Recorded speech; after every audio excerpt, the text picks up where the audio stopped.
She had spent 4 years and close to $9 million trying to get that painting back. 4 years. $9 million. 11 different experts flown in from New York, London, and twice from Florence.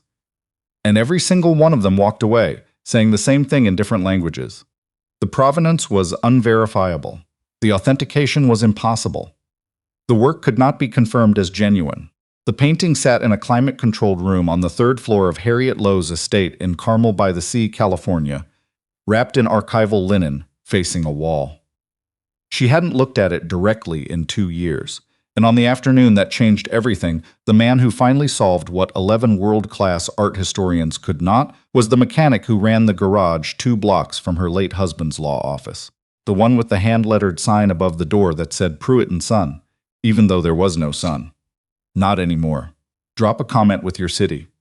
Let's see how far this story travels. The room had a smell to it. Not the smell of a museum, not the antiseptic, carefully managed neutrality of an institution that has decided how things should be preserved.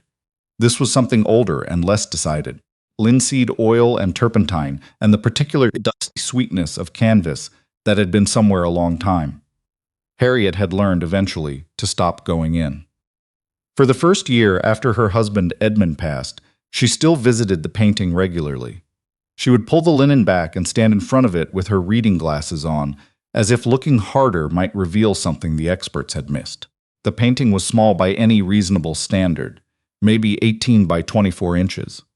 A harbor scene, oils on panel, depicting a cluster of fishing boats at low tide, in what might have been the Ligurian coast, or might have been somewhere entirely imagined. The sky was the particular shade of gray that painters use when they mean to say, "This is the moment just before something changes." Edmund had bought it at a small auction house in Geneva in 1987, the year before they were married. He paid $42,000 for it, which was nearly everything he had at the time, and which she had thought was either an act of genuine passion or serious irresponsibility, and which she had come to understand over 31 years of marriage was both simultaneously. Because that was simply how Edmund operated. He believed it was a Lorenzetti. Not Pietro, not Ambrogio, a third brother. A documented historical footnote, a younger sibling who appeared in 2 guild records from Siena in the 1340s and then vanished from the historical record entirely. Edmund had spent the better part of a decade building a case that this painter, he called him by the name in the guild records, Luca, had not simply died young, as was assumed, but had moved, changed his name, continued working, and that this small harbor panel was one of perhaps 8 surviving works from the final period of his life. It was a fringe theory, the kind that gets you interesting dinner conversation in certain academic circles and polite skepticism everywhere else. Edmund had been a tax attorney, not an art historian, and the experts who looked at the painting over the years were gracious but consistent. The provenance was incomplete. The documentation was circumstantial. The work was beautiful and old and technically accomplished, but without the chain of custody, without the paper trail, authentication was not possible. Edmund died in March. By August, Harriet had engaged the first of the 11 specialists. By the time the 9th expert left, she had stopped telling people what she was doing. Not because she was embarrassed.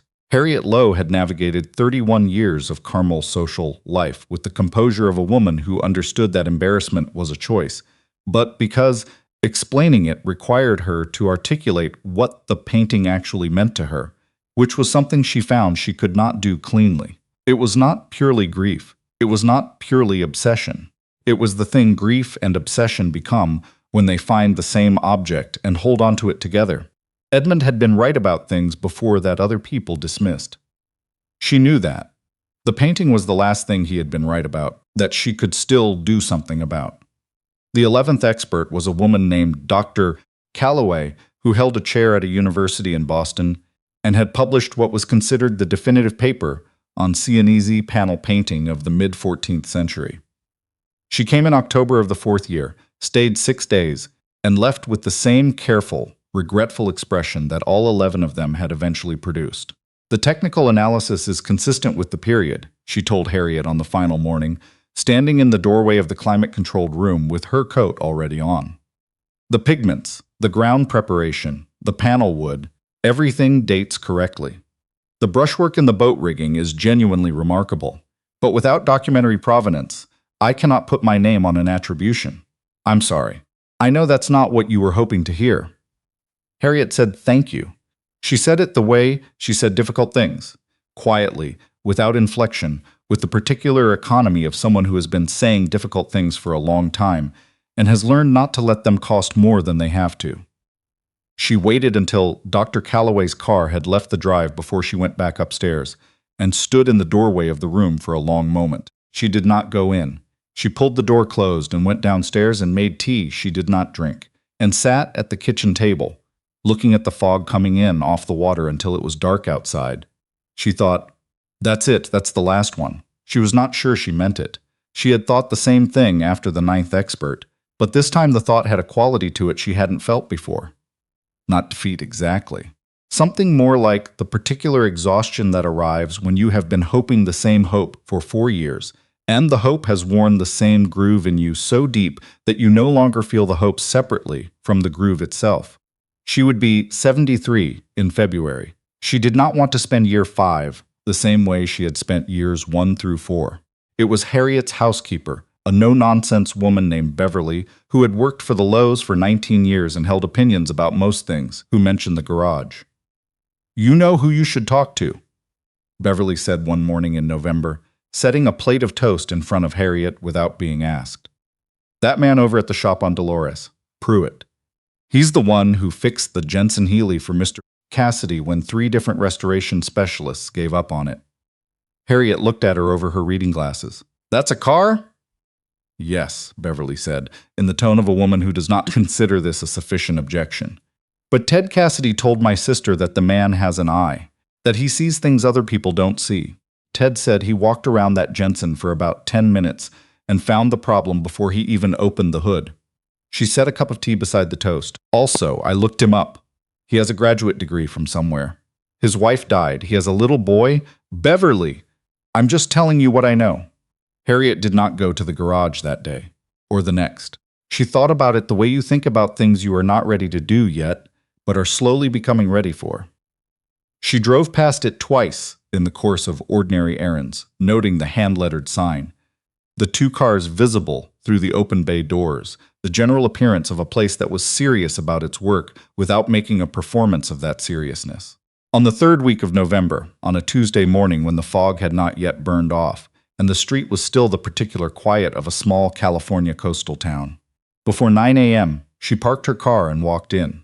The garage smelled of motor oil and something metallic she couldn't name, and faintly, from somewhere in the back, of coffee. A radio was playing something instrumental at low volume. Under a 1969 Alfa Romeo, with its hood up and its nose toward the street, a pair of legs in dark work pants extended from beneath the chassis. "Be with you in a minute," said a voice from under the car. Not unfriendly, not particularly welcoming either. The voice of someone concentrating. Harriet waited. She was good at waiting. Edmund used to say it was her most underrated quality. The man slid out from under the Alpha on a creeper board, stood and wiped his hands on a shop rag without particular urgency. He was somewhere in his late 30s or early 40s. It was difficult to say exactly, because he had the kind of face that outdoor work and single parenthood and probably grief had marked in ways that made the usual calculations unreliable. Medium height, lean in the way that came from actual work rather than intention, dark hair going gray early at the temples, a small scar above his left eyebrow that was old enough to have lost whatever story it came from. His name was on a patch stitched to his work shirt. Nolan. Mrs. Lowe, he said. Not a question. In a town the size of Carmel, this was not remarkable. Mr. Pruitt, she said, I have a question that is probably outside your area of expertise, but I was told you have an eye for unusual problems. He looked at her with an expression that was carefully neutral, the expression of a man who had learned not to commit to anything before he understood what was being asked. What kind of problem? He said. She told him. She kept it brief. The painting, Edmund's theory, 11 experts, 4 years, the impasse over provenance. She watched his face while she talked and saw nothing she could easily read, which she found she respected. Most people, when hearing about $9 million and a 14th century Italian painting, produced an expression of either performance interest or barely concealed skepticism. He produced neither. When she finished, he was quiet for a moment. I don't know anything about authenticating paintings, he said. I know. I mean genuinely. My knowledge of Italian Renaissance art is about as useful as your knowledge of Alfa Romeo fuel injection systems. I understand that. But you fixed the Jensen Healy that 3 restoration specialists couldn't figure out. He looked at her. Something shifted in his face, very slightly. Ted Cassidy talks too much. He does, Harriet agreed. But he's not usually wrong. Another pause. The radio played something that might have been Chet Baker. Outside on the street, a delivery truck went past, and the sound of it filled the open bay for a moment, and then faded. Tell me more about the provenance problem, Nolan said. Specifically, not the summary version. She did. He listened the way he had looked at her, completely, without performing attention. When she was done, he was quiet again, and she could see something happening in his face. Not recognition exactly, but the beginning of a question. When was the auction in Geneva? He said. 1987. March? And the auction house? She gave him the name. He picked up the shop rag again, turned it over in his hands. He had large hands, she noticed. Disproportionately large for the rest of him, and the kind of hands that had been used for careful work for a long time. I'd need to see it, he said. I'm not promising anything. I want to be clear about that. I have no credentials in this area, and I'm probably going to look at it and confirm everything the 11 experts already told you. I understand. When? Whenever you have time. He glanced at the Alpha. Thursday, he said. Morning. He came on Thursday. He came alone, which she had expected, and then his truck door opened again, and a small boy climbed out, which she had not. The boy was 7, possibly 8, with the same dark hair as his father, and a gap where one of his front teeth used to be, and a backpack that was almost as large as he was, covered in iron-on patches of various vehicles. He stood on the gravel drive with his hands in the front pocket of his hoodie and looked at the house with the direct, unguarded assessment of a child who has not yet learned to be polite about looking. This is my son, Nolan said. Emmett, he's on school break. I apologize in advance for anything he says. I don't say bad things, Emmett said. You told Mrs. Figueredo her cat looked like a mop. It does look like a mop. He looked at Harriet. Does your house have a library? Dad said it might. It does, Harriet said. Can I look at it while he looks at your painting? Beverly, who had appeared in the doorway at some point, said, You can absolutely look at it, in the tone of a woman who had been waiting for something like this for 19 years and found it gratifying. Harriet showed Nolan upstairs. He stood in the doorway of the climate-controlled room for a moment before entering. She couldn't tell if he was preparing himself or simply being methodical. He had a small bag with him, not a professional case, not the rolling equipment the art specialists had brought, but an ordinary canvas bag, the kind you get at a hardware store, worn enough that the logo had faded. He set it down just inside the door without opening it. She pulled the linen back from the painting. He stood in front of it for a long time. She had watched 11 specialists stand in front of this painting, and she had formed clear impressions of all of them. Dr. Calloway moved fast and with precision, cataloging. The man from Florence circled it the way a dealer circles something he is deciding whether to bid on. The first specialist, the one from New York, took measurements before he really looked at it. Nolan did none of those things. He stood at a distance of roughly 4 feet and simply looked. Then he moved closer. Then he crouched slightly to look at the lower third of the panel. Then he straightened. Then he took a pair of ordinary reading glasses from his shirt pocket and put them on. The rigging on the third boat from the right, he said, after a long silence. See how the lines cross? Harriet looked. She had looked at this painting approximately 2,000 times, and she saw what she always saw. Boats in gray light, water in the middle distance, a horizon that blurred deliberately into the sky. I don't know what I'm looking at, she said honestly. The technique for depicting rope and rigging changed in the 14th century. Not dramatically, but there's a specific method. The way the crossing point is handled, the layering of the overpainting, that's characteristic of Cini's workshop training. He glanced at her. I'm not an expert. I want to say that again. But I've seen this technique before. Where? He looked at the painting for another moment. Then he said, Can I ask you something about the auction house records from Geneva? You can ask. Whether I have them is another question. Did Edmund keep files? Edmund kept everything. Then let's start there. They spent 4 hours in Edmund's study that first day, going through 31 years of accumulated documentation, auction house receipts, correspondence with a now-deceased professor at the University of Siena who had been Edmund's primary academic contact. Photocopies of the guild records Edmund had located during a research trip to Siena in 1991, and a notebook, pale green, that Edmund had used throughout the investigation, and that Harriet had not been able to open since the spring he died. Nolan went through all of it methodically, not fast, not slow, with the particular kind of attention she was beginning to recognize as characteristic of him: total, unperformed, indifferent to the impression it made. Emmett appeared at the study door at noon, with a book under each arm, and the information that Beverly had made him lunch, and that there was soup, the kind with the little pasta stars, which he felt was important to report. "Dad, there's a painting on the wall in the library that has cracks all over it," he said. "Beverly says that's normal. Is it normal?" "Depends on the age of the painting," Nolan said without looking up from a photocopy. "How do you know the age?" "You look at the cracking pattern, the way they call it craquelure. Old paintings crack in a particular way. It's different from a newer painting that's been artificially aged." Emmett considered this. "How do you know that?" A brief pause. Something moved across Nolan's face. "There and gone." "Soup," he said. "Go eat your soup." Emmett went.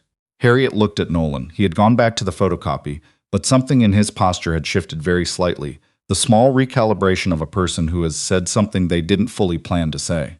"You know about craquelure," she said. "A little art historians know about craquelure." He looked up at her. The expression was that careful neutrality again, but with something underneath it this time. Not quite guarded. More like a person sorting through what they're willing to offer. "I used to know more about it than I currently do," he said. He looked back down at the documents. "Can I see the correspondence from the professor in Siena?" "The original letters, not the photocopies." She found them. He read through all 8 slowly, twice. When he was done, he sat back in Edmund's chair. Edmund's chair, which no one had sat in since Edmund, and which Harriet noticed and did not comment on, and looked at the ceiling. "There's a sales record," he said. 1887, not 1987. Edmund references it in the letter from August 1991, and the professor confirms it. A small panel depicting a harbor scene sold from a private estate in Genoa to a Swiss collector. The physical description matches. Harriet was still. Edmund found that record. Edmund found a reference to it. He never located the actual document. He says so in the letter. He knew it existed. The professor confirmed the reference in the Genoese estate inventory, but he couldn't track down the original sales record. Without it, the chain of custody from 1887 to the Geneva auction in 1987 has a 100-year gap, which is what every expert told me. The gap is too large. The record doesn't close it. "The record Edmund couldn't find," he said. Harriet looked at him. "Are you saying it exists?" "I'm saying Edmund was looking for it in the wrong archive." He set the letter down carefully. He had the habit, she had noticed it already, of setting papers down as if they were more fragile than they appeared. "The estate in Genoa. Do you know what family it was?" "Roselli?" Edmund found that much. Nolan nodded slowly. Something was happening in his face again. The quality of a person doing arithmetic in their head, checking something against something else, arriving somewhere. "Tell me something," he said. "Edmund's professor in Siena. He died in 2009. Before the digital archiving of the Genoese municipal records." She went very still. "What does that mean?" "It means that as of 2009, those records were accessible only in person at the archive, which is how Edmund would have done it if he was still looking. And it means the professor would have had to make the same trip." He looked at her steadily. "But since approximately 2018, the Genoese notarial and estate records from that period have been partially digitized. They're accessible online through the state archive. Not all of them, but some." The study was quiet. Outside, through the window, a gull was calling somewhere over the water. "You're saying Edmund's document might be findable," Harriet said. "Now, in a way it wasn't when he was looking." "I'm saying it's worth checking," he said carefully. "I'm not saying it's there. I'm not saying finding it solves everything. But the absence of that record is the specific thing that every expert cited as the barrier. If the record is there, then the chain of custody closes." She exhaled slowly. "Mr. Pruitt, Nolan," he said. "Nolan, how do you know about the Genoese State Archives digitization project?" He picked up his coffee cup, found it empty, set it back down. He had the expression of a person making a real-time decision about how much to say. "I'll check the archive tonight," he said, which was not an answer. "I have a contact who reads Italian." He called the next morning at 7:45. She was on her second cup of tea and had slept badly and had spent most of the night trying to decide whether she was allowing herself to hope for something or simply filling in the silence where hope used to be. "It's there," he said. "Harriet, it's there." The document was a notarial record from November 1887, cataloging the dispersal of the Roselli estate assets following the death of a Genoese shipping merchant named Aldo Roselli. Among the items sold to a Swiss buyer named Friedrich Wendel was a small panel painting, harbor scene, oils, Ligurian school, dimensions consistent with the painting in Harriet's third-floor room. The entry also included a notation, standard for notarial records of the period, referencing the item's prior provenance. Acquired from the collection of the Ospedale di Santa Maria della Scala, Siena, via private sale, 1843. The Ospedale di Santa Maria della Scala. Edmund had been right, not just about the painter, about the institution. The painting had come from the oldest continually operating hospital in Europe, which had maintained a significant art collection during the medieval period, a collection that had been partially dispersed in the early 19th century as the institution's financial circumstances changed. There were records for that dispersal, too, extensive ones, because that was the kind of institution the Ospedale was. Edmund had known the painting's origin. He just hadn't been able to prove the link. The Genoese notarial record was the missing link. She was sitting at her kitchen table when Nolan told her this. She did not cry immediately, which surprised her. She sat with the information for a moment, feeling it settle, feeling the specific quality of a thing that has been true for a long time finally being confirmed as true. Edmund had been right. He had been right for 36 years, and he had not lived to find out. Then she cried, not the neat private kind, the other kind. The kind that comes when grief and relief and something that is not quite joy but is adjacent to it all arrive in the same moment, and there is no clean way to hold all of them at once. Nolan didn't say anything for a while. He let her have it, on the other end of the telephone, not filling the space with reassurance or discomfort. When she could speak again, she said, "I'm sorry." "Don't be," he said. It was simple, not performed. The two words of a person who had some experience with the particular weather of grief and knew it didn't require an apology. She wiped her face. "How did you know about the archive?" A pause, longer than his usual pauses.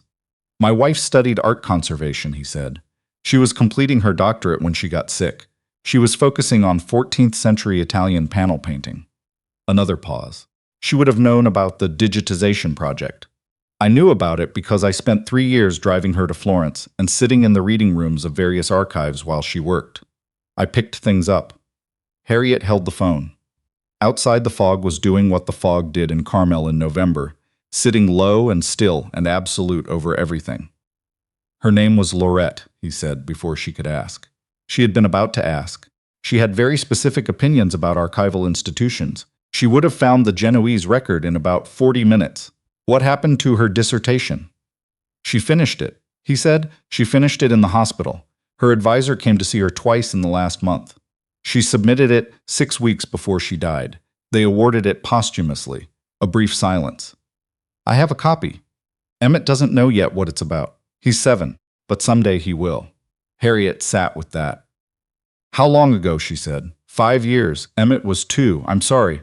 "Yeah," he said, the word carrying everything it carried. "Me too." The formal authentication took 4 months. Nolan was not the person who authenticated the painting. He had been correct about that from the beginning. He had no credentials in art history and made no claim to any. What he did was locate the Genoese record and then help Harriet build the evidentiary chain. The notarial document, the Ospedale dispersal records, the Swiss collector's estate inventory from 1923 when Friedrich Wendel died and his collection passed to his nephew in Zurich, and a customs record from 1986 when the nephew's estate was broken up, and a significant portion of the collection went to various auction houses across Europe, including a small house in Geneva. Edmund had been looking for a continuous chain. The chain was there. It had simply been scattered across 5 different archives in 3 different countries, and some of it had not been accessible in the way required until recently. Dr. Calloway came back in March. She stood in front of the painting for an hour. Then she read through the documents. Then she stood in front of the painting again. When she turned around, she had the expression of a woman who had been wrong about something and was deciding how to inhabit that.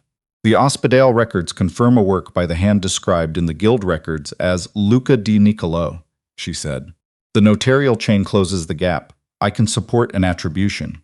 She paused. Your husband's theory was correct. Harriet said nothing for a moment. I know, she said. Nolan was not in the room when Dr. Calloway said this.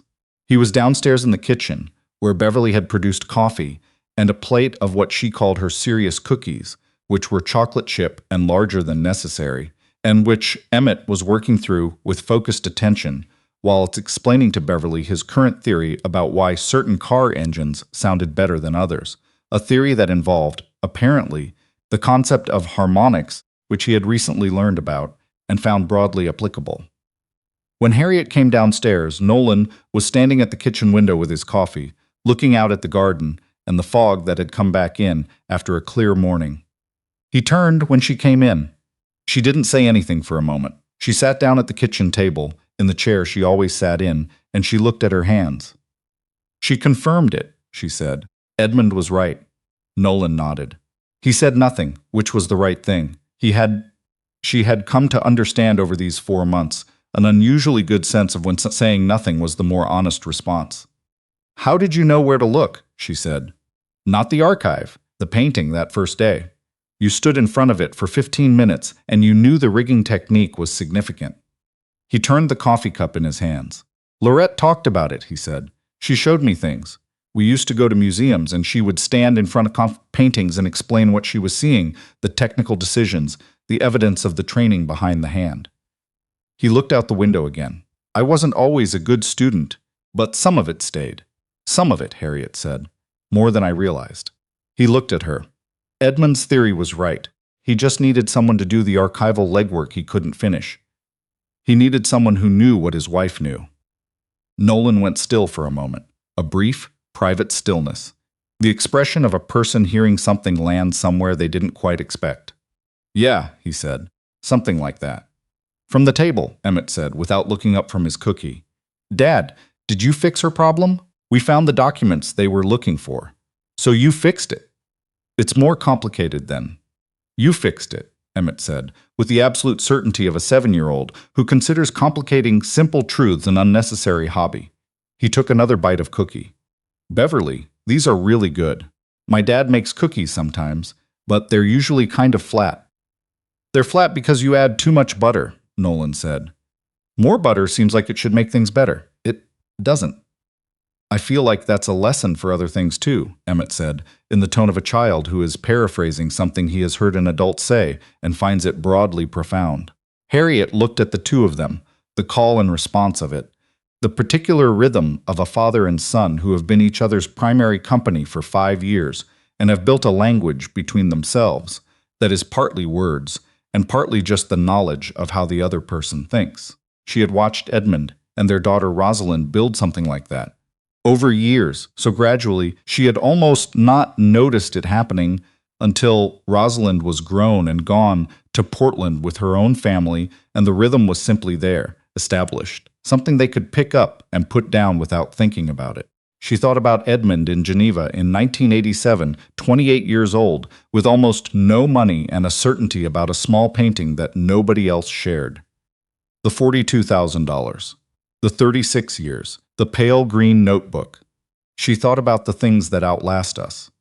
The arguments we were right about that we never get to finish. The evidence that surfaces after we are no longer there to see it. I'd like to do something, she said to Nolan. For you. And I don't mean money, although I intend to pay you fairly for your time. I mean something else. He looked at her. Careful again. What kind of something? Les' dissertation, she said. You said she submitted it posthumously.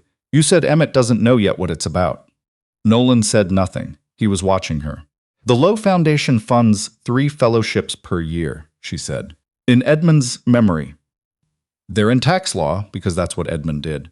And I have been thinking for some time that this is an incomplete way to honor a man who spent 30 years of evenings reading about Italian medieval art. She looked at her hands again. I would like to add a 4th fellowship, in art conservation and provenance research, and I would like to name it after Laurette. The kitchen was very quiet. Emmett had gone still at the table. He was looking at his father, not at Harriet. 7 years old, with the gap where his tooth used to be, and the iron-on patches on his backpack, and the unbothered directness of a child who has not yet learned to hide what he is feeling. His expression was the open, slightly uncertain face of someone who does not entirely understand what is happening, but understands that it is important. Nolan set his coffee cup down on the counter. He looked at the window, then at Harriet. Something moved across his face. Not quickly, not the way small things pass. Slowly, the way things move when they have been held under pressure for a long time and are finally being allowed to shift. "What was her full name?" Harriet asked. "For the documentation." He cleared his throat once. "Laurette Ann Pruitt," he said. "She published under Laurette A. Carver-Pruitt, Laurette A. Carver-Pruitt Fellowship in Art Conservation." Harriet said, "That's what it will be called." He nodded. It was small. He looked back at the window and nodded once. Emmett slid off his chair and crossed to his father and put his arm around his father's waist, in the uncomplicated way of children who have not yet learned that physical comfort requires a reason. Nolan put his hand on the back of Emmett's head without looking down, and they stood there like that, father and son, in Beverly's kitchen with the fog outside, and the smell of coffee and good cookies and 3 generations of something that could not be fully named. Harriet looked at the painting in her mind, the gray harbor, the boats, the sky that said something was about to change. The man who painted it, whoever he had not been trying to make something permanent. He had been trying to catch a moment in the light. The specific quality of a particular afternoon that would not come back. She thought, "Edmund, I found it. We found it." She did not say this out loud. She didn't need to. The painting went on loan to the De Young Museum in San Francisco the following October as part of an exhibition on Chinese panel painting. The wall card attributed it, for the first time in its confirmed history, to a named maker, Luca di Niccolo, active Siena and possibly Liguria, circa 1320 to 1365. It also noted, in smaller text below, that the provenance documentation had been assembled with research assistance provided by Nolan Pruitt and dedicated to the memory of Laurette A. Carver-Pruitt. Harriet stood in front of it on the opening night with Rosalind beside her, her daughter who had come down from Portland and who held her mother's arm the way Emmett held his father's waist. Without needing a reason, because some things don't need reasons, they just need to be done. The painting looked different on a museum wall, larger, somehow, than its 18 by 24 inches should allow. The gray harbor light doing the thing it had always done in private rooms and storage facilities, and a climate-controlled space in Carmel, refusing to be subdued. Nolan came with Emmett, who wore a button-down shirt that was slightly too short in the sleeves and who stood in front of the painting for a long time with his hands clasped behind his back in an unconscious imitation of his father that was precise enough that Harriet had to look away for a moment. "Is that the one you found the papers for?" Emmett asked. "We found the papers. Yes, it looks old. It is old. How old? About 700 years. Emmett looked at it for another moment. "And nobody knew who made it?" "For a long time," Nolan said. "Now they do." Emmett seemed to find this satisfying in some fundamental way. He nodded, hands still clasped behind his back, and looked at the small text on the wall card, moving his lips slightly. When he got to his mother's name, he stopped moving his lips. He stood there for a long time, reading something that was 22 words long, the way you read something you intend to keep. Then he said, very quietly, "She would have been good at that, at the research part." "Yeah," Nolan said. "She would have been the best." They stood in the gallery, father and son, while the opening reception moved around them with its wine glasses and low conversations and the specific ambient warmth of a room full of people looking at things that matter. Outside, the San Francisco evening was doing what San Francisco evenings do in October, going cold and bright and impossibly clear, the kind of clarity that comes after the fog lifts, and you can see all the way to the bay, and the light on the water is something you can't quite photograph, only witness. Harriet watched them from across the room, holding a glass of wine she was not drinking, and she thought about all the things that had been sitting in boxes and archives and pale green notebooks, waiting for someone to come along and read them correctly. She thought about the version of herself 4 years ago, standing in a doorway in Carmel, deciding whether to close a door or leave it open. She thought about a hand-lettered sign above a garage, a man who listened to things other people weren't listening to. A boy with iron-on patches on his backpack who had grown up in the reading rooms of archives in Florence because his mother was trying to finish something she had started and she needed someone beside her, and his father had never considered not being there. The painting held its harbor light, 7 centuries old, not fading. Some things wait for the right person to find them. Some people carry the capacity to find them for years without knowing that's what they're carrying. And occasionally, in the particular way that life arranges its better accidents, those two things meet in a small garage on a foggy November morning, and what was lost becomes slowly and with great care found.